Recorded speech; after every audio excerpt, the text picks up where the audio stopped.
Hello बच्चों, स्वागत है आपका। आपके अपने YouTube चैनल राहुल की पाठशाला में। आज यहाँ हम आपके लिए लेकर आए हैं कक्षा 6 की हिंदी की पाठ्य पुस्तक वसंत का चौथा पाठ, और पाठ का नाम है चांद से थोड़ी सी गप्पे।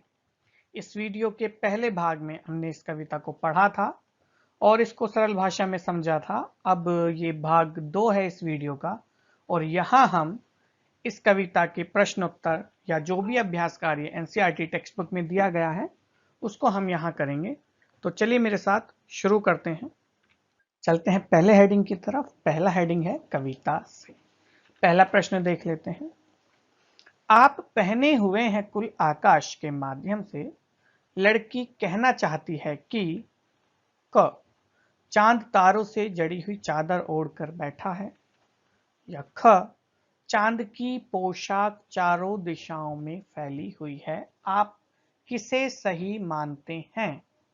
इसका उत्तर आपको देना है। हमारा उत्तर है, यहां लड़की कहना चाहती है कि चांद तारों से जड़ी हुई चादर ओढ़कर बैठा है। चलिए अब दूसरे प्रश्न की ओर चलते हैं। दूसरा प्रश्न है, कवि ने चांद से गप्पे किस दिन लगाई होंगी? इस कविता में आई बातों की मदद से अनुमान लगाओ और उसका कारण भी बताओ। तो देख लेते हैं। ये दिन है और कारण है। अब आपको इसके अकॉर्डिंग आंसर लिखना है। क्या होगा? पहला, पूर्णिमा। तो पूर्णिमा के दिन क्या होता है? चांद पूरी तरह गोल नजर आता है। अष्टमी से पूर्णिमा के बीच चांद तिरछा नजर आता है। प्रथमा से अष्टमी के बीच चांद बहुत पतला नजर आता है। तो ये स्थितियां होती हैं चंद्रमा के तीनों समय पर। उत्तर देख लेते हैं इसका। मेरे विचार से कवि ने चांद से अष्टमी से पूर्णिमा के बीच गप्पे लगाई होंगी, क्योंकि लड़की कविता में कहती है कि, क्या कहती है? गोल है खूब मगर आप तिरछे नजर आते हैं जरा। तो इन पंक्तियों से स्पष्ट हो जाता है कि अष्टमी से पूर्णिमा के बीच लड़की ने चांद से गप्पे लगाई होगी। प्रश्न संख्या 3, नई कविता में तुक या छंद के बदले बिंब का प्रयोग अधिक होता है। बिंब वह तस्वीर होती है जो शब्दों को पढ़ते समय हमारे मन में उभरती है। कई बार कुछ कवि शब्दों की ध्वनि की मदद से ऐसी तस्वीर बनाते हैं और कुछ कवि अक्षरों या शब्दों को इस तरह छापने पर बल देते हैं कि उनसे कई चित्र हमारे मन में बने। इस कविता के अंतिम हिस्से में चांद को एकदम गोल बताने के लिए कवि ने डी ल कु ल शब्द के अक्षरों को अलग अलग करके लिखा है। बिल्कुल को लिखा है बी ल कु ल। तुम इस कविता के और किन शब्दों को चित्र की आकृति देना चाहोगी? ऐसे शब्दों को अपने ढंग से लिखो। तो हमने कुछ शब्द लिखे हैं, आप और भी शब्द अपनी समझ से लिख सकते हैं। जैसे कि गोल को हमने यहां लिखा है गोल, मटोल को लिखा है हमने मटोल, तिरछे को हमने लिखा है तिरछे। आगे की तरफ चलते हैं और अब अगला हेडिंग हमारा आता है अनुमान और कल्पना। अनुमान और कल्पना के अब प्रश्न यहाँ आएंगे। इनकी अपनी कल्पना से, इमेजिनेशन से आंसर देने हैं। प्रश्न 1, कुछ लोग बड़ी जल्दी चिढ़ जाते हैं। यदि चांद का स्वभाव भी आसानी से चिढ़ जाने का हो तो वह किन बातों से सबसे ज्यादा चिढ़ेगा? चिढ़कर वह उन बातों का क्या जवाब देगा? अपनी कल्पना से चांद की ओर से दिए गए जवाब लिखो। तो देख लेते हैं उत्तर। यदि चांद का स्वभाव आसानी से चिढ़ जाने का हो तो वह तिरछे कहे जाने पर जरूर चिढ़ेगा। घटने बढ़ने की बीमारी की बात सुनकर भी उसे बहुत गुस्सा आएगा। वह चिढ़कर यही जवाब देगा कि वह तिरछा नहीं है और ना ही उसे घटने बढ़ने की बीमारी है। यह हमारी नजर का फेर है कि वह हमें तिरछा नजर आता है। शायद वह हमें यह भी कहेगा कि अपनी नजर ठीक करवाने के लिए डॉक्टर के पास जाकर चश्मा लगवा लो। तो ये हमारे अनुमान से आंसर है। आप अपने कल्पना के अकॉर्डिंग और भी इससे अच्छा उत्तर लिख सकते हैं। चलिए आगे की तरफ चलते हैं। अभी है हमारा प्रश्न 2। यदि कोई सूरज से गप्पे लगाए तो वह क्या लिखेगा? अपनी कल्पना से गद्य या पद्य में लिखो। इसी तरह से कुछ और गप्पे निम्नलिखित में से किसी एक या दो से करके लिखो। किस किस से? पेड़, बिजली का खंभा, सड़क, पेट्रोल पंप। तो यहां हमने सभी से गप्पे लिख दिए हैं, आप अपनी मर्जी किसी एक या दो से लिख सकते हैं। तो सूरज से यदि वो गप्पे लगाएगा तो कैसे लगाएगा, उत्तर देख लेते हैं। सूरज से गप्पे। अरे सूरज भाई, इतने क्यों नाराज हो? पता नहीं तुम सभी को जलाए जाते हो, तपाते हो दुनिया को जी भर, झुलसा देते हो। थोड़ा ठंडा पड़ जाओ यार, लोग परेशान हो गए हैं। आगे पेड़ से गप्पे कैसे लगाएगा? हे पेड़, तुम तो बहुत परोपकारी हो, छाया देते हो, भोजन देते हो, और तो और वर्षा का आधार भी तुम ही तो हो।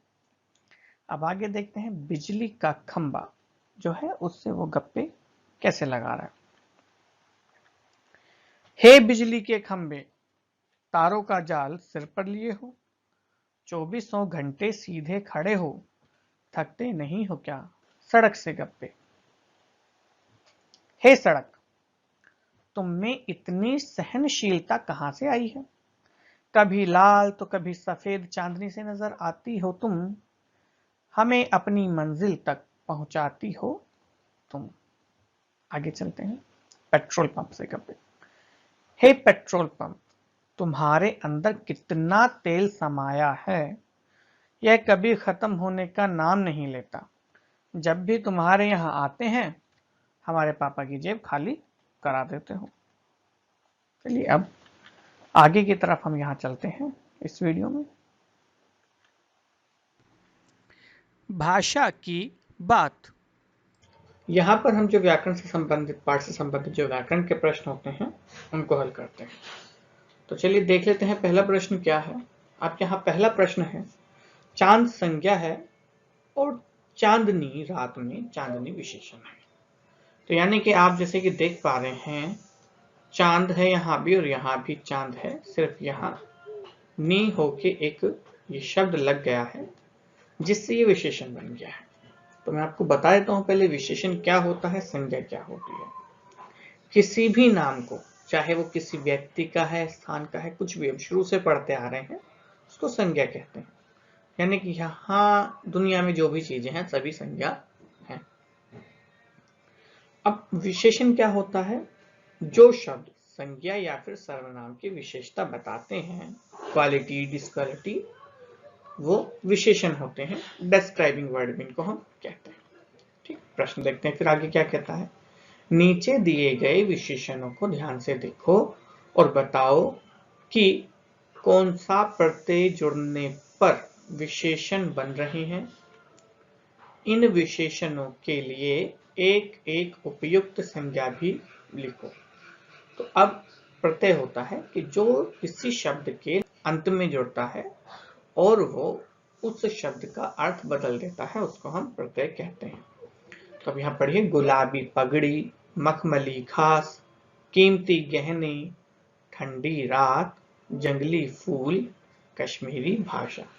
तो यहाँ पर जो पहला शब्द है हर किसी में, जैसे कि ये गुलाबी, मखमली, कीमती, ठंडी, जंगली और कश्मीरी, ये सभी विशेषण है और इनका अगला वाला शब्द है संज्ञा। तो अब यहां हमें यह बताना है कि जो विशेषण है इनमें कौन सा प्रत्यय लगा है। चलते हैं विशेषण, प्रत्यय और संज्ञा। तो यहाँ विशेषण है जैसे कि गुलाबी, तो ये गुलाब में ई लगाने पर गुलाबी बन जा रहा है, तो यानी कि ई प्रत्यय लगाने पर ये विशेषण बन गया। और इसके लिए हमने एक उपयुक्त संज्ञा हमने जो लिखी है साड़ी।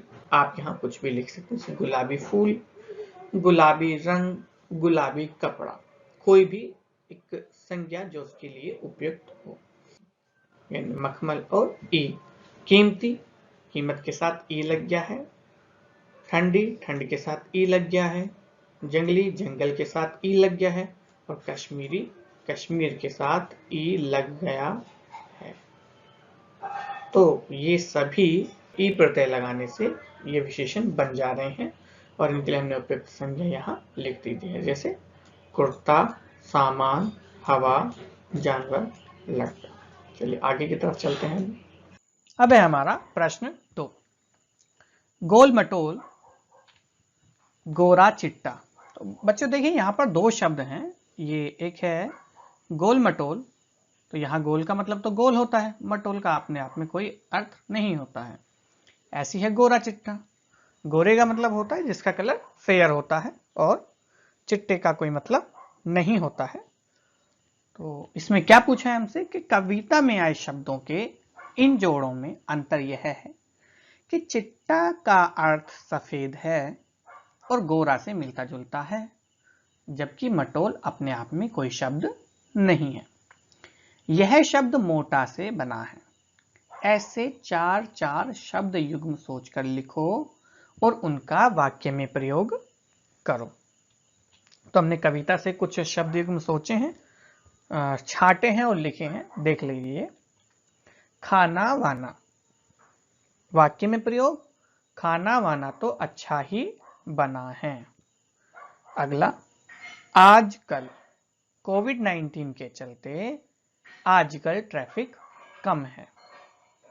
पानी वानी, पानी वानी ले आओ। दुबला पतला, वह बहुत दुबला पतला है। चलिए अभी हम आगे चलते हैं। भाषा की बात में आता है प्रश्न 3। बिल्कुल गोल। कविता में इसके दो अर्थ हैं। गोल, आकार का, गायब होना।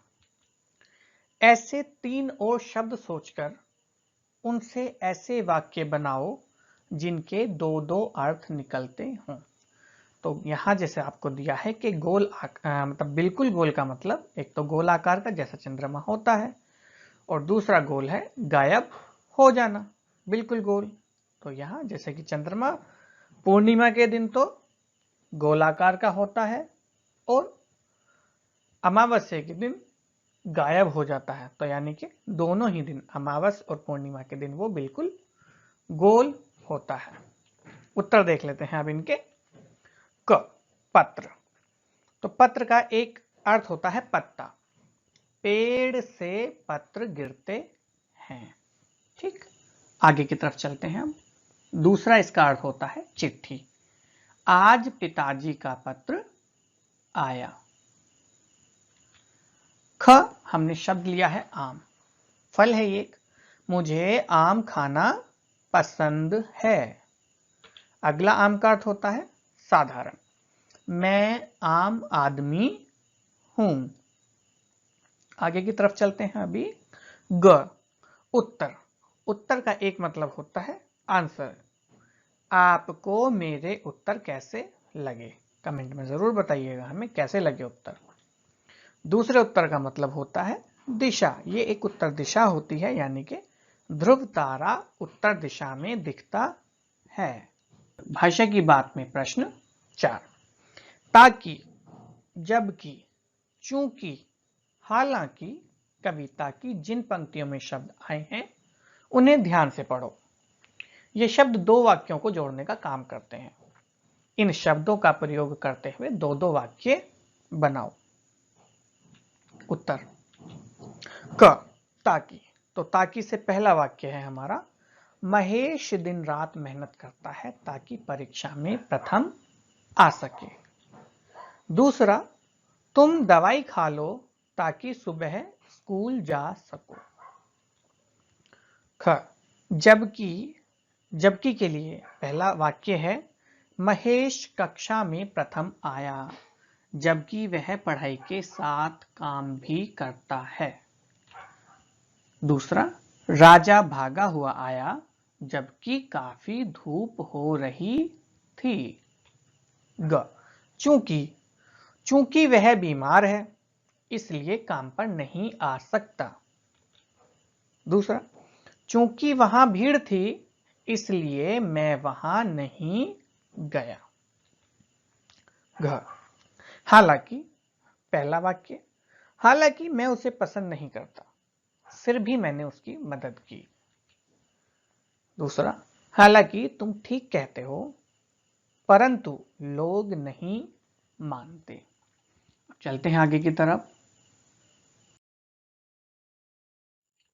प्रश्न 5, गप, गपशप, गप्पबाजी, क्या इन शब्दों के अर्थों में अंतर है? तुम्हें क्या लगता है? लिखो। तो ये शब्द यहां पर आए हैं, एक गप है, गपशप, गप्पबाजी। देखने में तो लगभग एक से ही लगते हैं, लेकिन इन शब्दों के अर्थों में थोड़ा सा अंतर है, मिली जुली है, थोड़ा बहुत अंतर है। क्या है वो यहां देख लेते हैं। पहले गप, गप का मतलब होता है बिना काम की बात। गपशप, गपशप का मतलब होता है इधर उधर की बातें। गप्पबाजी, इसका मतलब होता है कुछ झूठी कुछ सच्ची बातें। अब यहां आपको कुछ एक्टिविटीज दी गई हैं कुछ करने को। पृथ्वी के चारों ओर परिभ्रमण करते हुए चंद्रमा भी पृथ्वी के साथ साथ सूर्य का परिभ्रमण करता है। इन्हीं दोनों परिभ्रमणों से वर्षा और मास की गणनाएं होती हैं। सामान्यतः 30 दिनों के महीने होते हैं, जिन्हें चंद्रमा की वार्षिक गति को 12 महीनों में विभाजित करके निर्धारित किया जाता है। 30 दिनों में 15-15 दिनों के दो पक्ष होते हैं। जिन 15 दिनों में चंद्रमा बढ़ते बढ़ते पूर्णिमा तक पहुंचता है, उसे शुक्ल पक्ष, और जिन 15 दिनों में चंद्रमा घटते घटते अमावस्या तक जाता है, उसे कृष्ण पक्ष कहते हैं। इसी तरह एक वर्ष के 12 महीनों में 6 माह के 2 अयन होते हैं। जिन 6 महीनों में मौसम का तापमान बढ़ता है, उसे उत्तरायण, और जिन 6 महीनों में मौसम का तापमान घटता है, उसे दक्षिणायन कहते हैं। संवत के 12 महीनों के नाम इस प्रकार हैं। चैत्र, वैशाख, ज्येष्ठ, आषाढ़, श्रवण, भाद्रपद, आश्विन, कार्तिक, मार्गशीर्ष, पौष, माघ, फाल्गुन। ये संवत कैलेंडर यानी कि पंचांग के अनुसार ये 12 महीने हिंदी के महीने होते हैं। अंग्रेजी कैलेंडर की वार्षिक गणना सूर्य के चारों ओर पृथ्वी के परिभ्रमण की अवधि के अनुसार 365 दिनों की होती है। इसके महीनों की गणना पृथ्वी के चारों ओर चंद्रमा की परिभ्रमण पर आधारित नहीं है। इसमें वर्ष के 365 दिनों को ही 12 महीनों में विभाजित किया गया है। इस कैलेंडर के सभी महीने 30-30 दिन के नहीं होते। अप्रैल, नवंबर, जून, सितंबर, इनके दिन 30, फरवरी 28 दिन, बाकी सब 31 दिन के होते हैं। ठीक, आगे अब देखते क्या है आगे।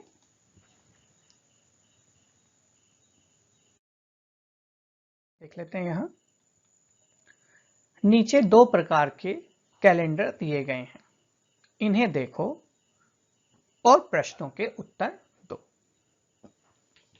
तो सबसे पहले कैलेंडर देखिए, दोनों कैलेंडर हम देखते हैं। यहां लिखा है महीने के नाम मार्गशीर्ष, कृष्ण पक्ष, मार्गशीर्ष, शुक्ल पक्ष। संवत है 2063। यहां है महीना नवंबर और दिसंबर, और सन है 2006। ये जो शॉर्ट में लिखा है, ये तो दिनों के नाम हो जाते हैं। शॉर्ट में लिखा है कृष्ण पक्ष प्रतिपदा, कृष्ण पक्ष द्वितीया, कृष्ण पक्ष तृतीया। तो यानी कि कृष्ण पक्ष की पहली तारीख, कृष्ण पक्ष की दूसरी तारीख, कृष्ण पक्ष की तीसरी तारीख। सेम ऐसे ही जहां फिर ये लिखा है यहां पर, यह अमावस्या होगी, यानी कि इस दिन चंद्रमा नहीं दिखेगा। गोल होगा इस दिन चंद्रमा, गोल हो जाएगा, नहीं दिखेगा, गायब हो जाएगा। अब यहां जो लिखा है सुप्रतिपदा यानी कि शुक्ल पक्ष की पहली तारीख, और शुक्ल पक्ष की आगे दूसरी तारीख, और यहां जहां लिखा है पूर्णिमा यानी कि इस दिन चंद्रमा आसमान में पूरा दिखेगा। ठीक। अब जो दूसरा कैलेंडर है यहां तारीख से 6, 7, 8, 9, 10, 11 ये ऐसे तारीख से दिया गया है। तो प्रश्न क्या है, प्रश्न देख लेते हैं। प्रश्न है, ऊपर दिए गए कैलेंडरों में से किस कैलेंडर में चंद्रमा के अनुसार महीने के नाम दिए गए हैं।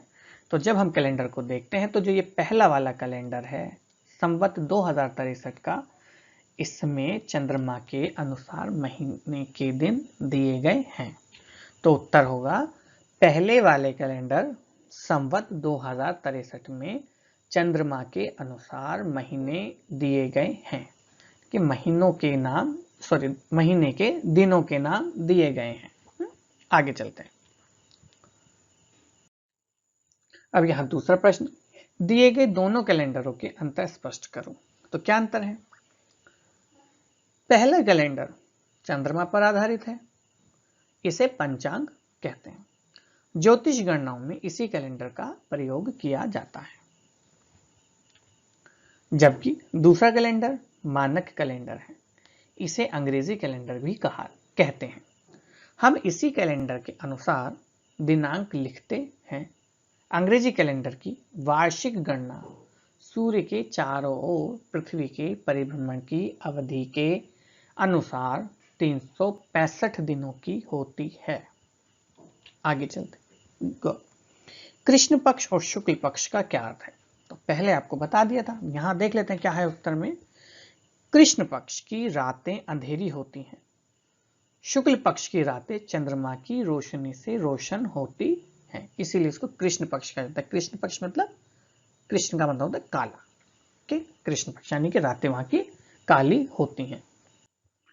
आशा करते हैं वीडियो आपको पसंद आया होगा। पसंद आया है तो वीडियो को लाइक कीजिए, चैनल को सब्सक्राइब कीजिए, और इस वीडियो को अपने सहपाठियों के, अपने दोस्तों के साथ शेयर कीजिए ताकि वो भी इसे देख सकें। मिलते हैं अगली वीडियो के साथ, तब तक के लिए धन्यवाद।